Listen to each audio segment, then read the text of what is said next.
Il sommario di questa settimana, nata la supercassa edile del Veneto. Legge di stabilità, mancano 130 milioni di euro per il Made in Italy.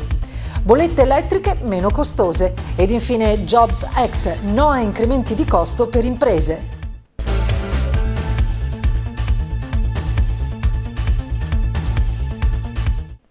Rinnovato buon fine settimana e ben ritrovati al consueto appuntamento con Impresa Diretta.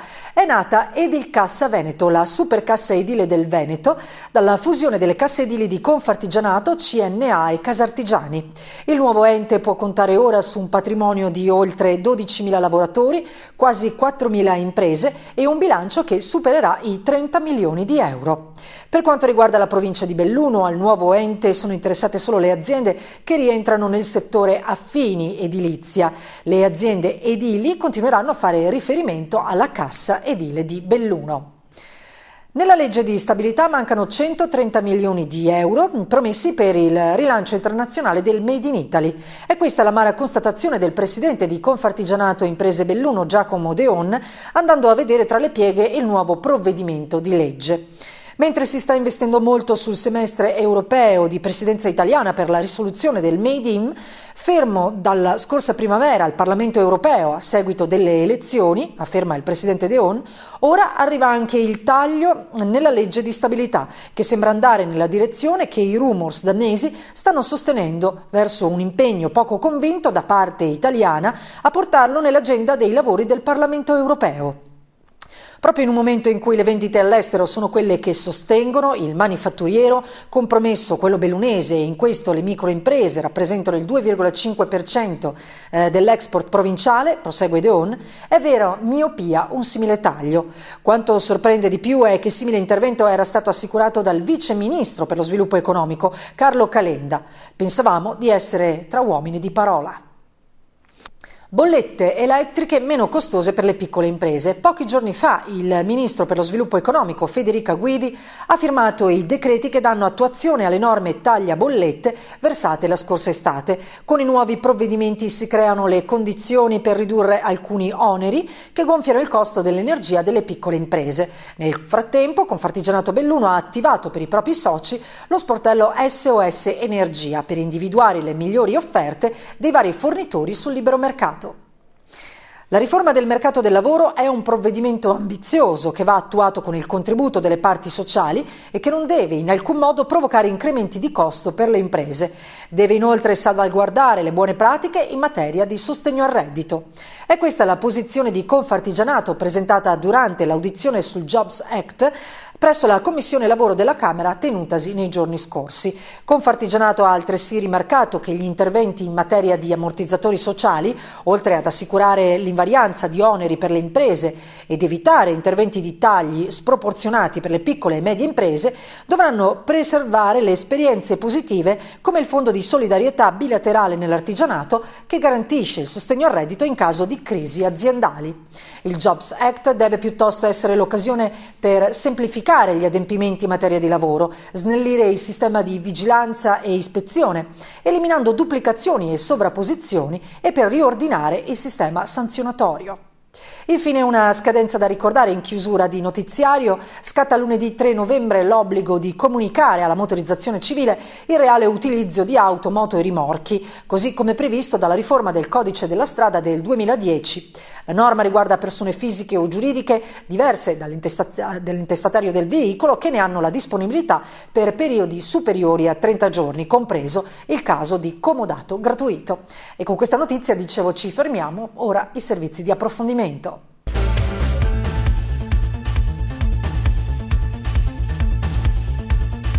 Il 21 e il 22 ottobre si è tenuta a Roma l'assemblea annuale di Donne Impresa. Il titolo quest'anno è Valore artigiano, torniamo ai fondamentali, intesi come valori fondamentali. Abbiamo ricevuto il saluto del presidente nazionale Merletti, che ci ha parlato principalmente della programmazione 14-20 della Comunità Europea. Questi fondi verranno distribuiti alle regioni che a loro volta poi li distribuiranno alle varie imprese che faranno richiesta. La ricaduta sul territorio che possono avere questi fondi è molto importante in questi periodi di ristrettezza e di crisi, soprattutto dovuta anche al sistema creditizio che anche nei confronti dell'imprenditoria femminile, nonostante sia ritenuta più solida rispetto a quella maschile, sono registrati con segno negativo, sempre meno si concede credito e quindi sempre più avremo bisogno di questi fondi. L'Italia è un paese considerato un sovventore netto, ossia un paese che dà di più di quello che riceve, e questa è un po' l'amarezza, diciamo, come pensiero finale. Per quanto riguarda invece l'imprenditoria femminile, anche nell'ultimo anno ha tenuto, è riuscita a tenere, abbiamo ancora un leggerissimo segno più che comunque ci gratifica e ci consola un pochino.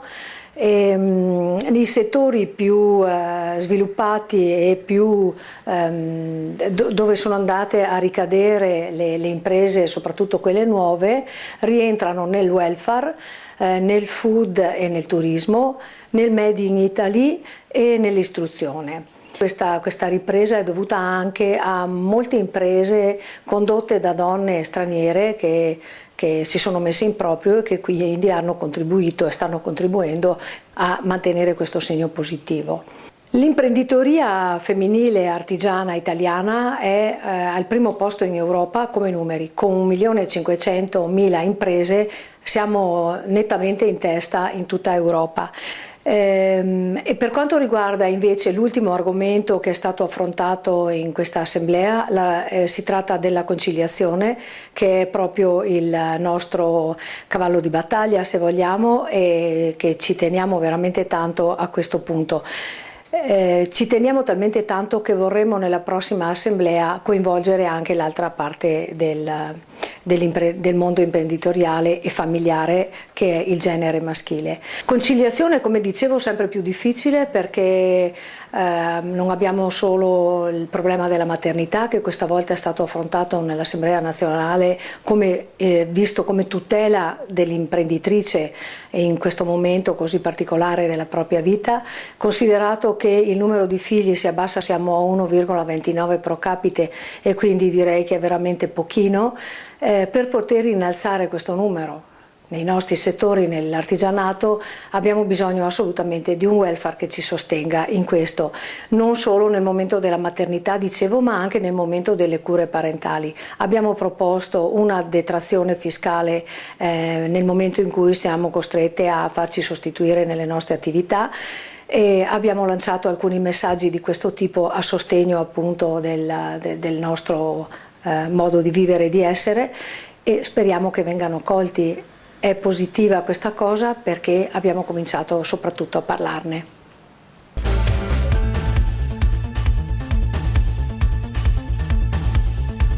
Siamo con Paolo Munarin, presidente della categoria Comunicazione e Servizi Innovativi, a cui fanno riferimento grafici, fotografi, tipografi e la comunicazione digitale.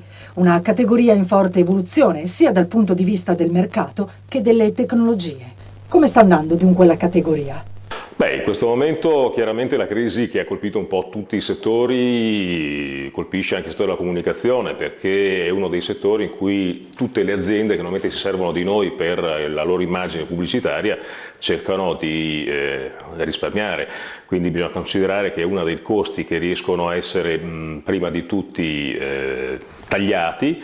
Purtroppo e per fortuna le nuove tecnologie ci vengono incontro da una parte e ci tagliano un po' le gambe dall'altra, perché consentono per molte cose, diciamo, alle aziende di potersi anche arrangiare, quindi risparmiando ulteriormente.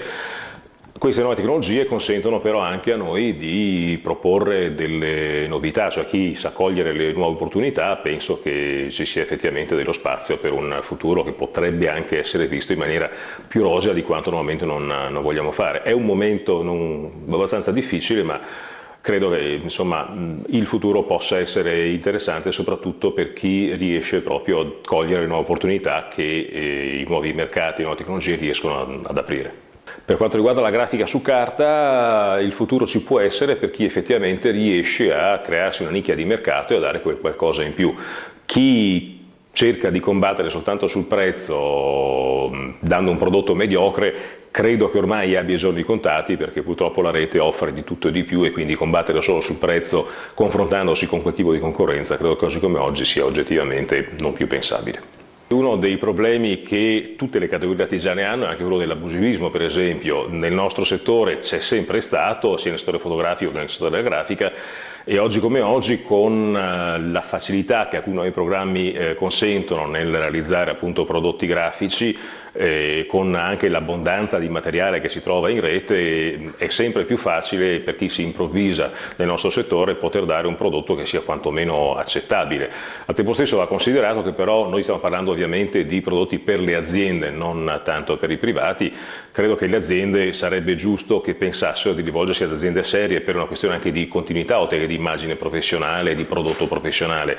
Spesso chi si improvvisa lo fa oggi, non si sa cosa farà domani, e quindi insomma un'azienda seria credo abbia bisogno di essere seguita nel tempo, e quindi la professionalità che un artigiano, che un professionista riesce a dare e a mantenere nel tempo di certo non può essere mantenuta da chi invece oggi fa questo perché ha tempo e si diverte, e domani magari farà tutt'altro. Gli investimenti sono notevoli soprattutto per quanto riguarda i software più aggiornati, per quanto riguarda per esempio le tecnologie di stampa 3D, se si vuole essere sempre all'avanguardia, cosa che oggi come oggi è effettivamente richiesta. Anche per quanto riguarda il settore fotografico l'evoluzione è sempre continua, per cui diciamo, anche se i prezzi della tecnologia nel nostro settore è vero che stanno calando, è anche vero che compri una cosa oggi e domani è già, fra virgolette, vecchia, obsoleta, e questo quindi richiede un investimento forse non esagerato dal punto di vista quantitativo, ma assolutamente continuo, questo sì, quindi bisogna che ci sia un continuo anche rigiro di lavoro. Prima accennavo al fatto che molte aziende possono risparmiare nel settore della comunicazione. Purtroppo la crisi fa anche sì che tante aziende che magari non hanno voluto correttamente risparmiare abbiano difficoltà anche nei pagamenti, e questo ovviamente coinvolge poi anche noi a cadute.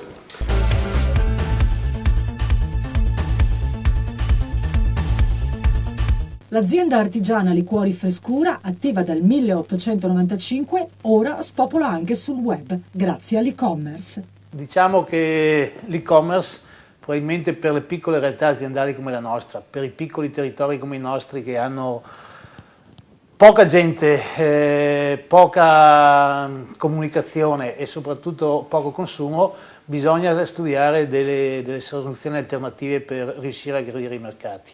L'e-commerce è una delle cose che costano meno dal punto di vista finanziario, che richiedono meno investimenti finanziari e che raggiungono il mondo intero. Raggiungere il mondo intero vuol dire riuscire a trasmettere qualcosa alla gente che c'è in tutto il mondo.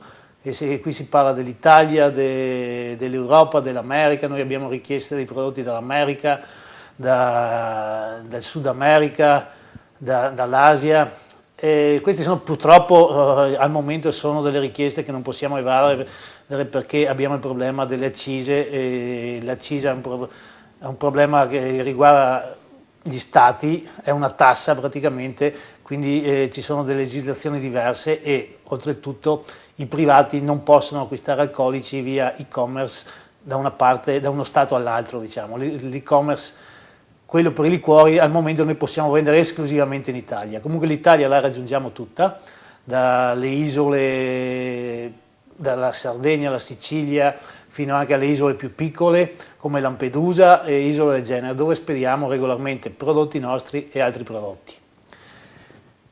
Per quanto riguarda i prodotti, ripeto, i prodotti nostri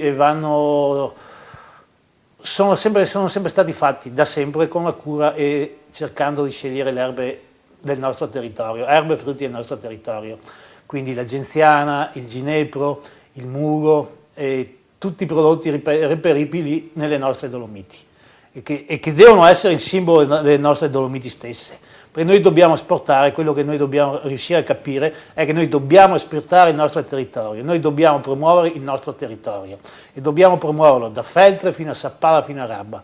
Noi dobbiamo promuovere esclusivamente quello che siamo, perché il mondo è pieno di tutto e c'è di tutto. Miliardi di persone sono sempre alla ricerca di qualcosa di nuovo e l'unica cosa che puoi trasmettere è il valore della tua terra, altro non puoi trasmettere, perché gli occhiali, qualsiasi altro tipo di prodotto adesso lo fai qua, fra il prossimo anno puoi farlo in Cina, Asia, Perù, dove vuoi. Il territorio non te lo porta via nessuno e il territorio devi legarlo ai prodotti del territorio, che sia artigianato del legno, che sia produzione alimentare, che sia quello che vuoi, tu devi promuovere tutto unitamente. E questo funziona perché, ripeto, noi da quando abbiamo l'e-commerce abbiamo sicuramente incrementato le vendite, incrementiamo sicuramente i clienti in tutta Italia, come già detto, e esportiamo sempre un po' l'Italia. In chiusura di Impresa Diretta il nostro numero telefonico per eventuali informazioni 0437 933 201. Impresa Diretta che torna settimana prossima alla stessa ora su Radio Belluno e Telebelluno e che è visibile anche nel canale YouTube all'indirizzo Confartigianato Belluno, appunto per rivedere questa ma anche tutte le precedenti puntate della nostra trasmissione. Grazie per averci seguito.